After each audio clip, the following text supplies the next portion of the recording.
ఏ భావనతో పట్టుకున్నారు కాదు, కామోత్కంఠత గోపికల్, కామంతో గోపికలు పట్టుకున్నారు. భయమునం కంసుండు, భయంతో కంసుడు పట్టుకున్నాడు. వైరక్రియా సామాగ్రిం శిశుపాల ముఖ్య నృపతుల్, వైరంతో దేశభావంతో శిశుపాలాదులు పట్టుకున్నారు. వైరక్రియా సామాగ్రిం శిశుపాల ముఖ్య నృపతుల్ సంబంధులై విష్ణులున్, మేం బంధువులము అని విష్ణువంశం వాళ్ళు పట్టుకున్నారు. ప్రేమన్ మీరలు అంటే ఓ ధర్మరాజాదులారా మీరు ప్రేమతో పట్టుకున్నారు, భక్తి మేము. నారదుడు చెప్తున్నాడు మేము భక్తితో పట్టుకున్నాం. ఎలా పట్టుకుంటే? ఆయన్ని పట్టుకుంటే చాలు. నుద్ధామధ్యాన గరిష్ఠులైన హరిచందన్ వచ్చు ధత్రీశ్వర. పట్టుకోవడం అన్నది ఆయన్ని పట్టుకోవాలి, పట్టుకుంటే మాత్రం ఆయనకే చెందినవాడు అవుతాడు. కాబట్టి ఇప్పుడు కృష్ణ పరమాత్మే చెప్పాడు, చిన్న శిశువు రూపంలో ఉన్నవాడు దేవకీ వసుదేవులకు చెప్పాడు. శ్రీ మహావిష్ణువుగా చతుర్భుజాలతోటి శంఖచక్ర గదాపద్మాలతోటి ఆ మెడలో వనమాలతోటి కౌస్తుభంతో పుట్టుమచ్చతోటి ప్రకాశిస్తున్నటువంటి వాడు నన్ను నువ్వు తీసుకెళ్లి యమునా నదిని దాటించి ఆవలి ఒడ్డున ఉన్న నందవ్రజంలో ఇప్పుడే ఈ సమయంలోనే యశోదాదేవి యొక్క కడుపున ఆడపిల్ల పుట్టింది యోగమాయన ఆజ్ఞ మేరకు. పుట్టినట్టు ఆవిడికి తెలియదు, పుట్టినట్టు మీకు తెలుసు, కానీ పుట్టినవాడెవరో తెలియదు, నేనే చెప్తున్నాను. కాబట్టి నన్ను ఎత్తుకుని పట్టుకెళ్ళన్నాడు. తెలుగు భాగవతంలో అయితే గుండెల మీద చేతులతో పట్టుకున్నాడు. పట్టుకుని వసుదేవుడు బయలుదేరాడు. తలుపులు తెరుచుకున్నాయి, బీగములు ఊడిపోయాయి, ఆ సంకెళ్ళు తొలగిపోయాయి, ఇనప గొలుసులు తెగిపోయాయి, శేషుడు పడగలు పట్టాడు. ఆ పెద్ద అంతఃపురంలోంచి బయటికి వచ్చాడు.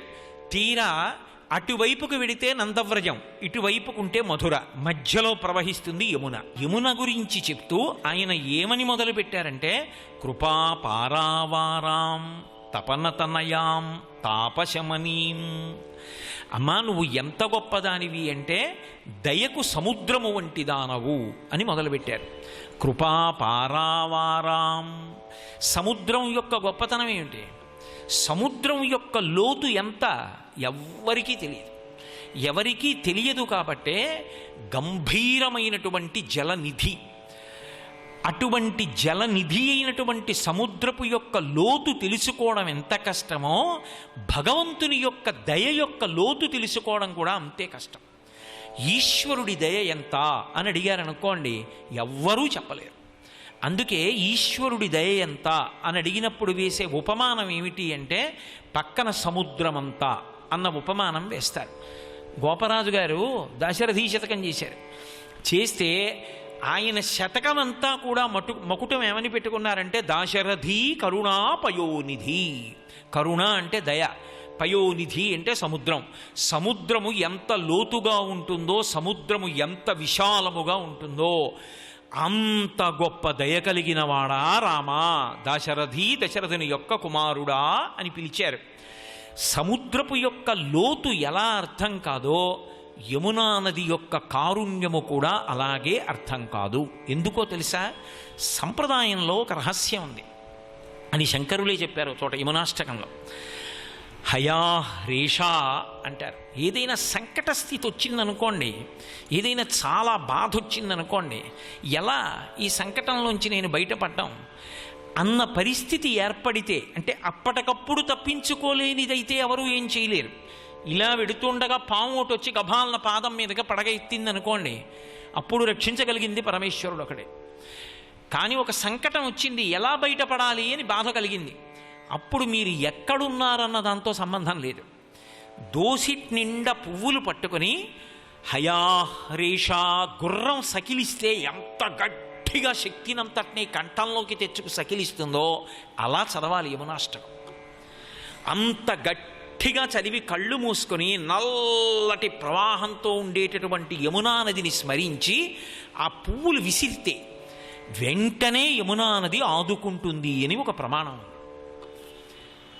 ఇప్పుడు నాకు చెప్పండి, భారతదేశంలో నదులు సామాన్యమైన ప్రవాహములా, వాటికి సనాతన ధర్మంతో అవిభాజ్యమైనటువంటి అనుబంధం ఉన్నదా? అవి సనాతన ధర్మానికి ఆయువు పట్లు. అంత గొప్ప అనుబంధం ఉన్నది సనాతన ధర్మానికి నదులతోటి. అటువంటి నదుల యొక్క తీరాలు పరమ పావనమైనటువంటి వైదిక కార్యక్రమములకు ఆలవాలములు.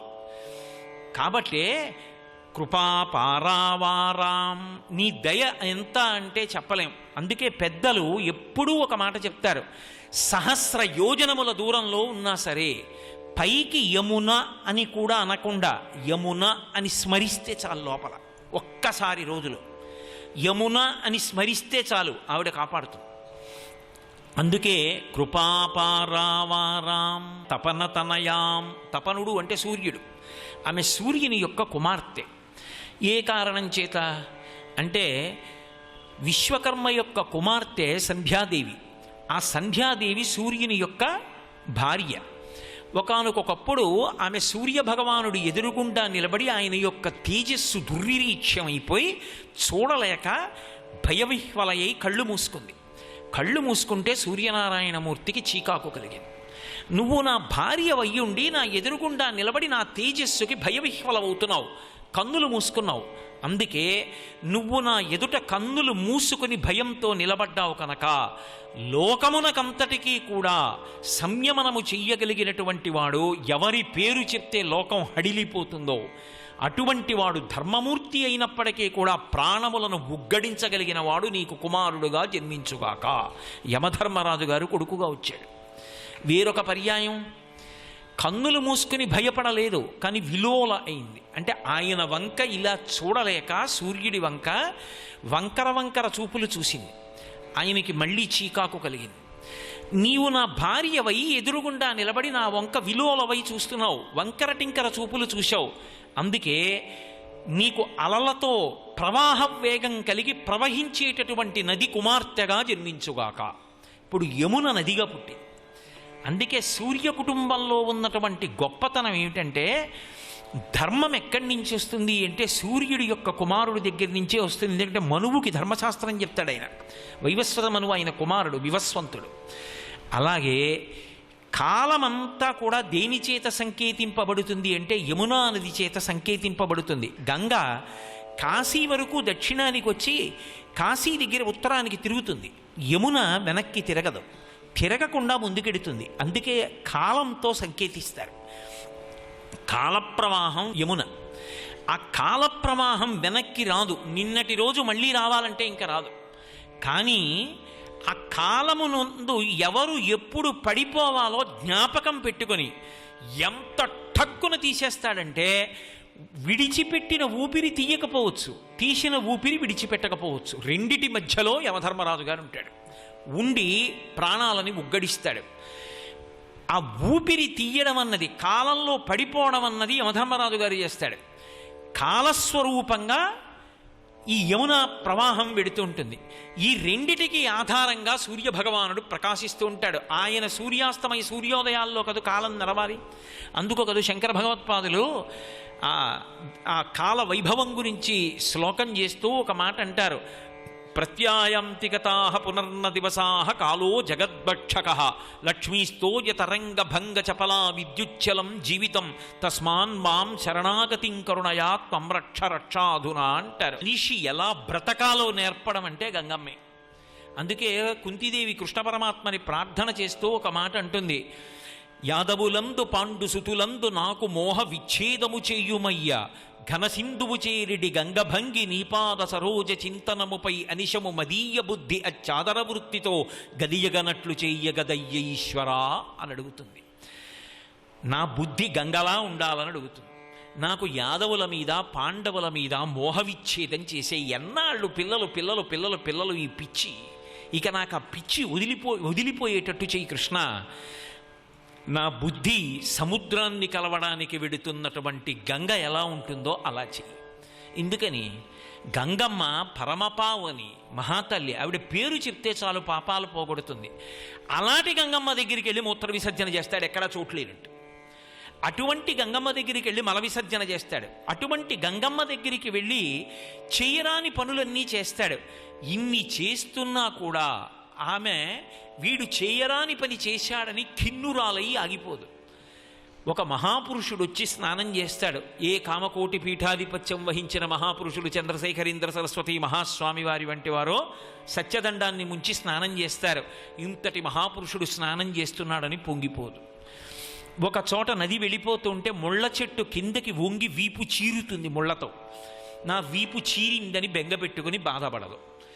వెళ్ళిపోవడమే ప్రధానంగా ప్రవహించి ప్రవహించి వెళ్ళి సముద్రంలో కలిసిపోయే పర్యంతమో ఆగకుండా వెళ్ళిపోయి ఇంత పేరు ప్రఖ్యాతులు, కీర్తి, పరమపావని, పాప వినాశిని అని పేరున్న గంగ తన రూపం కూడా కనపడకుండా సముద్రంలో కలిసిపోతుంది. ఇంకా ఏది గంగ అంటే చెప్పలేం.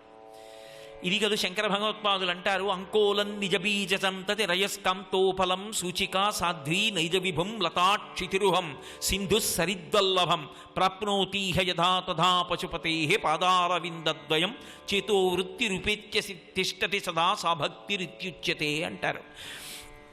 భక్తి చిట్ట చివర ఎలా ఉండాలి అంటే నది సముద్రంలో కలిసిపోయినట్టు. అందుకే ఎక్కడ సాగర సంగమం ఉన్నా అది పరమ పవిత్రమైనటువంటి ప్రదేశం.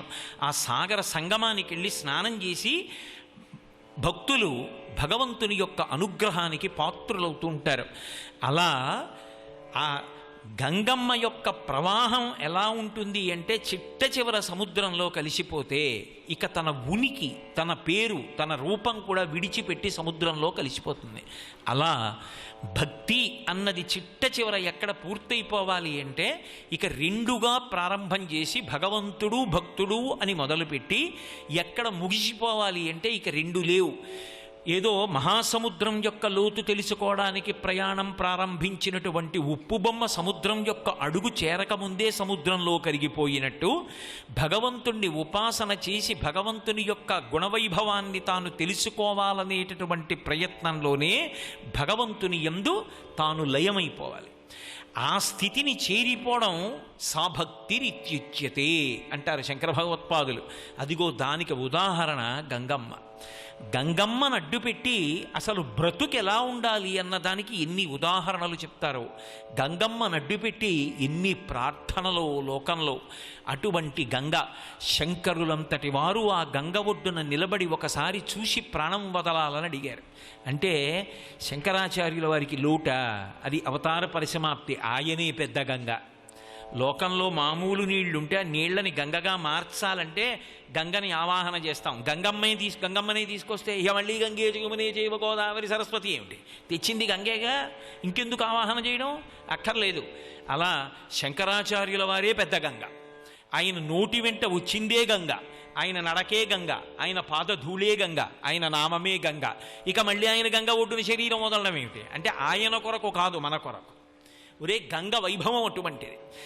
ఒక్కసారైనా జీవితంలో ఆ గంగ ఒడ్డుకెళ్ళు, ఆ గంగ ఒడ్డున నిలబడు, ఆ గంగా ప్రవాహాన్ని చూడు. నిజంగా నా జీవితంలో నేను ఎన్నడూ మరిచిపోలేని మహత్తరమైన రోజు ఏది అంటే ఆ గంగా నదిని పడవలలో దాటి మేమందరం 500 మంది వెళ్ళి అక్కడ ఒక వేదిక నిర్మాణం చేసుకుని ఆ గంగా నది మధ్యలో సైకతం దగ్గర కూర్చొని గంగావతరణం చెప్పుకొని గంగ వైభవం చెప్పుకొని అందరం ఆ గంగలో స్నానం చేసి పడవలలో మళ్ళీ వచ్చి హారతులు ఇచ్చిన రోజుందే, అది నా జీవితంలో నేను మరిచిపోలేను. గంగమ్మే. సరే, ఇప్పుడు నేను గంగమ్మ అంటే అదిగో నిన్నను అదుపు తప్పి రేపు కూడా చెప్తానని చెప్పినట్టు ఇక గంగమ్మ గురించే నేను ఆ ప్రసంగం చేస్తే గంగమ్మ 5 రోజుల్ని ముంచెత్తేస్తుంది. కాబట్టి ఎక్కడో అక్కడ ఆపాలి కదూ. ఆ తల్లి గురించి పూర్ణంగా చెప్పగలిగిన వాడనని కాదు. ఏకశబ్ద సమ్యజ్ఞాత సృష్టప్రయుక్త స్వర్గే లోకే కామదుగ్భవతి. ఒక్క మాట భక్తితో చెప్పుకున్నా చాలు, సమస్తమైన ఈప్సితములను వర్షిస్తుంది తల్లి. అందుకే గంగమ్మకి నమస్కరిస్తూ యమునా నదీ వైభవం. యమున పరమపావని మహాతల్లి.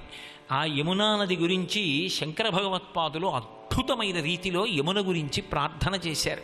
అందులో ఒక మాట అంటారు యమునమ్మని, అమ్మా కృపాపారావారాం తపనతనయాం తాపశమనీం. తల్లి నువ్వు ఎంత గొప్పదానివి అంటే నువ్వు తపనతనయాం సూర్యుని యొక్క కూతురు. మురారి ప్రేయస్య, ఆ తల్లి కృష్ణ భగవానుడికి అపారమైనటువంటి ప్రేమ కలిగిన ప్రేయసి. అసలు ఏమో ఇవాళ అటు తిరిగి భీష్మాచార్యుల వారు కృష్ణ భగవానుడి మీద చెప్పినటువంటి శ్లోకంతో ఉపన్యాసం ప్రారంభం. యమున అన్న పేరు ఎత్తేటప్పటికి విడదీయరాని అనుబంధం ఎవరితో ఉంటుంది అంటే కృష్ణ పరమాత్మతో ఉంటుంది. యమున అన్న పేరు చెప్పగానే వెంటనే జ్ఞాపకానికి వచ్చేది ఎవరు అంటే కృష్ణ భగవానుడే. అందుకే యమున వైభవాన్ని మొదలు పెడుతూ శంకరుల వాంగ్మయంలో ఒక అద్భుతం ఉంటుంది. వారు శ్లోకాన్ని దేనితో మొదలు పెడుతున్నారు, శ్లోకంలో ఏ పేరు పెట్టి పిలుస్తున్నారు, ఈ రెండు చాలా జాగ్రత్తగా గమనించాలి ఎప్పుడూ కూడా. ఎందుకంటే ఆయన అసలు వైభవాన్నంతటినీ కూడా మొదటికి తెస్తుంటారు ఒక్కొక్కసారి. సౌందర్యలహరిలో ఇటువంటి చమత్కారం చేశారు. ఒక శ్లోకం చెప్తూ ఫలశ్రుతితో మొదలుపెట్టారు. ఎవరైనా ఫలశ్రుతి చివర చెప్తారు, ఫలశ్రుతితో మొదలుపెట్టారు. ధునోతుద్భాంతం నస్తులిత దళిత ఇందీవరవనం ఘన స్నిగ్ధశ్లక్షణం చికుర నికురంబం తవ శివే అంటూ మొదలెట్టారు. అజ్ఞానపు చీకట్లు ధ్వంసమైపోవుగాక అని అమ్మవారి కబరీబంధం యొక్క వైశిష్ట్యాన్ని వర్ణిస్తూ ఆయన ఫలశ్రుతితో మొదలెట్టారు. నదిలో సమస్త పనికి మాలిన పదార్థాలు పట్టుకెళ్ళి వేసి విషతుల్యం చేయకూడదు నదిని. అందుకే వెంటనే ఆ కాళీయుణ్ణి అక్కడి నుంచి తరిమి కొట్టాలి. ఒక్కసారి కటి చీలంబు బిగించి పింఛమున చక్కం కొప్పు బంధించి దోస్తట సంస్పాటనమాచరించి చరణ ద్వంద్వంబు గీలించి తత్కుట శాఖాగ్రము మీద నుండి ఉరికెన్ గోపాల సింహంబు దిక్తటముల్ మ్రోయ హృదంబులో గుబగుబద్వానంబనూనంబుగన్ అంటారు. ఒక్కసారి ఆ ఒడ్డున ఉన్నటువంటి చెట్టు ఎక్కాడు, 2 తొడలు కొట్టాడు, ఆ పంచె తీశాడు, బాగా బిగించాడు, కొప్పు చుట్టుకున్నాడు, నెవలిపించని బాగా అందులోకి గట్టిగా నొక్కుకున్నాడు. ఒక్కసారి కుప్పించి దాని మించి దూకి నదిలో పడ్డాడు. పడి ఆ నదిలో 2 కాళ్ళు 2 చేతులు పెట్టి ఈత కొట్టుకుంటూ తల పైకి పెట్టి మంచి సంతోషంగా నవ్వుకుంటూ ఆడుకుంటున్నాడు. చూశాడు కాళీయుడు. ఎవడురా నేనున్న చోట పడి ఆడుకుంటున్న పిల్లవాడని వచ్చి 101 పడగలు విప్పి కాట్లు వేసి ఆయన శరీరాన్ని చుట్టేశాడు. శరీరంతో తన గురించి ఏడిచేవాడు ఉంటేనే తన శక్తిని ప్రకటన చేస్తాడు, లేనినాడు ఆయన కల్పించుకోడు. వెంటనే ఈ వార్త తెలిసింది. తెలిసి గోపాలబాలురు గోపకాంతలు పరుగు పరుగున వచ్చారు. ఆ రోజున బలరాముడు రాలేదు, కృష్ణుడితో పాటు ఈ లీల జరగాలి. వచ్చి వాళ్ళందరూ ఏడ్చారు. అయ్యయ్యో కృష్ణ, నిమ్మి కలిగి నీవుండిన మము రక్షింతువు, నిన్ను రక్షింప మేము నేరము తండ్రి, పన్నగము మమ్ము కరవక నిన్నేటికి కరచె కుర్ర, పాము మమ్మల్ని కరిచినా వదిలిపోయేది, నిన్ను కరిచింది, నువ్వుంటే మమ్మల్ని కాపాడతావు, నువ్వే లేకపోతే మమ్మల్ని కాపాడేవాడెవడు అని ఏడిస్తే తన ప్రతాపం చూపించాలనుకున్నాడు. ఒక్కసారి శరీరాన్ని ఇనప స్తంభంలా పెంచాడు, కట్లు విడిపోయాయి. ఒక్కసారి లేచి తన పిడిగుద్దులతో ఆ కాళీయుణ్ణి మర్దించి ఆ విప్పినటువంటి పడగల మీదకెక్కి తోక పట్టుకుని రంగస్థలం మీద నటించేటటువంటి నటుడు ఎలా ఉంటాడో అలా ఒక్కొక్క పడగ మీద తొక్కుతుంటే ఆ పడగ కిందకి వంగిపోతోంది. వెస దామోదరుపాధగాతనగతుల్ వేవేల చందంబులన్ ప్రసభాటోపముజూప బాపపణ భృచ్చటామండలం వసహంబై పగిలెన్ మణుల్ సెదరగా నాస్యంబులన్ సోనితం బెసగన్ దంస్ట్రలు నుగ్గుగాగ గరళ వహ్నిజ్వాలికల్ వెల్వడన్. ఆ విషజ్వాలలు బయటికి వస్తుంటే తలలు పగిలిపోయి ఆ మణులన్నీ కూడా చెదిరిపోయేటట్టుగా ఆ పడగల మీదకెక్కి తాండవం చేశాడు. ఆ యమునా వీచి భృతంగ వజ్జములు మ్రోయం తీర గోపౌఘర్ష మనోజ్ఞధ్వనితంబు గెయ్యముగ జించత్కాళి తవ్యాళి రంగ తరంగ తలంబునన్ పటుగతిన్ కంజక్షు నిర్మర్ద నాట్యము హృద్యాద్భుత భీమమై పరగా దివ్యశ్రేణి చూచెందివిన్. ఆ కాళీయుడి పడగల మీద ఆయన నాట్యం చేస్తుంటే, యమునా తరంగాలు చప్పుడు చేస్తుంటే, గోపాలబాలురు నవ్వుతుంటే, పాటలు పాడుతుంటే అదొక పెద్ద నృత్యం జరుగుతున్నట్టుగా ఉంది.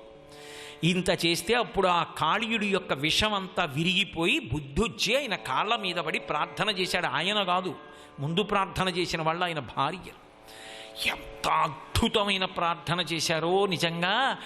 మమ్ము పెండ్లి చేయుమా ప్రాణవల్లభు, మమ్ము పెండ్లి చేయుమా ప్రాణవల్లభు, మునుపు జరుగు పెండ్లి పెండ్లి కాదు, నీవు చేయు పెండ్లి నిక్కంబు సత్యంబు అని వాళ్ళు ఒక మాట అడుగుతారు. నువ్వు అనాథనాథుడివి, అటువంటి వాడివి, నువ్వు మా భర్తని చంపేస్తే మేమేమవుతాం?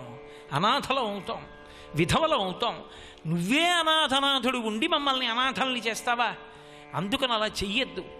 ఇంతకుముందు మా తల్లిదండ్రులు పెళ్లి చేశారు ఈ కాళీయుణ్ణిచ్చి, అది పెళ్లి కాదు. నీవు చేయు పెండ్లి నిత్యంబు భద్రంబు, చిన్ననాటి పెండ్లి పెండ్లి కాదు. మా తల్లిదండ్రులు చేసిన పెళ్లి పెళ్ళే కాదు, ఇప్పుడు నువ్వు మా భర్తని మాకిస్తే అది పెళ్ళి. అందుకే కాళీయమర్దనం జరిగితే భర్తకి ప్రమాదంలో ఉన్న ఆడవాళ్ళకి కూడా సౌభాగ్యం నిలబడుతుంది. అందుకే ప్రదోష వేళలో కాళీయమర్దనం వినండి అని భాగవతంలోనే ఉందా మాట. అది అంత శక్తివంతం. ఎక్కడో ఉండడు, ఇక్కడే ఉంటాడు కాళీయుడు. 101 నాడులు విషంతో నిండిపోతే కాళీయమర్దనం వింటే కృష్ణ పాద స్పర్శ కలిగి విషం విరిగి అమృతం నిండుతుంది, ఈ నది శుభ్రం అవుతుంది. కాబట్టి అదిగో ఆనాడు కాళీయుడి భార్యలు ప్రార్థన చేశారు. మహానుభావ, ఎంత అదృష్టమయ్యా! ఎంత తపస్సు చేసిన వాళ్ళకి నీ పాదాలు కనపడవు. అటువంటిది బహుకాలంబు తపించి వ్రతముల్ పాటించి కామించి నీ మహనీయోజ్వలపాద రేణుకణ సంస్పర్శాధికారంబు శ్రీ మహిళారత్నము తుల్లికాంచె ఇది ఏమం వెమియుంలేక ఈయహి నీపాద యుగాహతింబడసెనేడత్యద్భుతం ఈశ్వర. కొన్ని వేల జన్మలు తపస్సు చేస్తే లక్ష్మీదేవికి నీ పాదముల అడుగున ఉన్న ఒక కణాన్ని స్వతంత్రంగా ముట్టుకునే అవకాశం వచ్చింది. అలాంటిది మా భర్త ఇన్ని తప్పులు చేసినా అదృష్టవంతుడు. ఆయన తల మీద ఆ 101 పడగల మీద నీ పాదములు పెట్టావు, తరించిపోయాడు.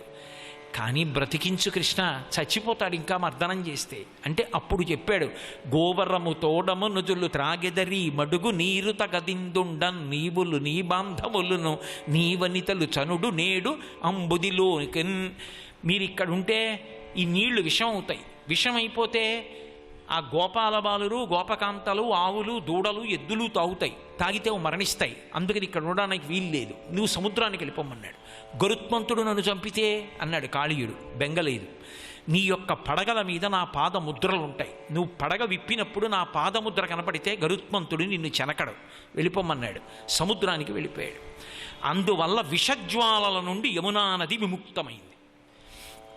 ఇప్పుడు ఎందుకు శంకరాచార్యులు వారు ఆ మాట అనడం? కాళీయుడి పేరు కానీ కృష్ణుడి పేరు కానీ చెప్పకుండా. అంటే యమునకి కృష్ణుడికి అంత దగ్గర సంబంధం. యమునని ప్రార్థన చేస్తే కృష్ణ ప్రార్థన చేయకుండా మీరు ఉండలేరు. అంటే మీరు భాగవతంలో అనేక ఘట్టాలు జ్ఞాపకానికి రావలసిందే. అలా కృష్ణుణ్ణి తలుచుకుంటూ యమునని తలుచుకుంటే ఏమవుతుంది? ఆ రోజు రోజు అవుతుంది, మిగిలిన రోజులు కావు కాలక్షేపాలు. ఇది ఏ రోజు మనం మహావిష్ణువుని పరిపూర్ణంగా ప్రేమతో స్మరిస్తామో ఆ రోజే నిజమైన రోజు. ఈ రోజు కావాలని శంకరాచార్యుల వారి తాపత్రయం. అందుకని విషజ్వాలోన్ముక్తాం శ్రియమపి సుఖాస్తే ప్రదతీం. ఆ యమునా నది సాక్షాత్ లక్ష్మీస్వరూపం. అందుకే రెండిటిని ఏకకాలంలో ఇవ్వగలదు. ఐశ్వర్యం ఇచ్చారనుకోండి, అనుభవించడానికి యోగ్యత లేకపోవచ్చు ఒక్కొక్కప్పుడు. రుద్రంలో ఒక మంత్రం చెప్తారు, ద్రాపే అంధస్వస్పతే దరిద్రం నీలలోహిత ఏషాం పురుషాణం ఆభేర్మోరోమో ఏషాం కించనా మమతు రోమా ఏషాం కించనా మమతు అని. ఐశ్వర్యం ఉంటుంది, అనుభవించడానికి యోగ్యత ఉండద్దు. ఎవరో పట్టుకొచ్చి కోటేశ్వరారు వెంకటాచలం వెళ్ళొచ్చామండి అని పెద్ద లడ్డు పట్టుకొచ్చి ఇచ్చారు. లోపల మధుమేహం ఉంది. ఏం తింటాడు ఆ లడ్డు? ప్రసాదంలా నోట్లో వేసుకోవాలి. పెద్ద మామిడి పండు తెచ్చి ఇచ్చాడు, ఎలా తింటాడు? మధుమేహం ఉంది. ఉండడం వేరు, అనుభవించడం వేరు. యమునా నదికి ఉన్న గొప్పతనం ఏమిటంటే, యమునా నదిలో స్నానం చేసిన వాడికి శ్రియం అంటే ఐశ్వర్యాన్ని, సుఖాన్ని అంటే అది అనుభవించడానికి కావలసిన శక్తిని, యోగ్యతని రెండిటిని ఏకకాలమునందిస్తుంది. కాబట్టి భయభవదవాం భక్తవరదాం, భక్తులకు కావలసినటువంటి వరములను ఇస్తుంది ఆ తల్లి. కృష్ణ భగవానుణ్ణి గుండెల్లో పెట్టుకున్నవాడెవరో వాడికి యమున దారిచ్చింది. అంటే ఇప్పుడు ఆమెకి ఎవరు ప్రియము? కృష్ణుడు ప్రియము. కాలస్వరూపంగా యమునకి ప్రియమెవరు? కృష్ణ భగవానుడు. కృష్ణుణ్ణి గుండెల్లో పెట్టుకుంటే యమున దారిచ్చేస్తుంది. మురారి ప్రేయస్య, స్త్రీవచనంగా కదా చెప్తారు. అందుకని మురారి అయినటువంటి కృష్ణ భగవానుడికి అత్యంత ప్రియమైనటువంటి ప్రేయసి ఆమె. సర్వం శ్రీ ఉమామహేశ్వర పరబ్రహ్మార్పణమస్తు. స్వస్తి.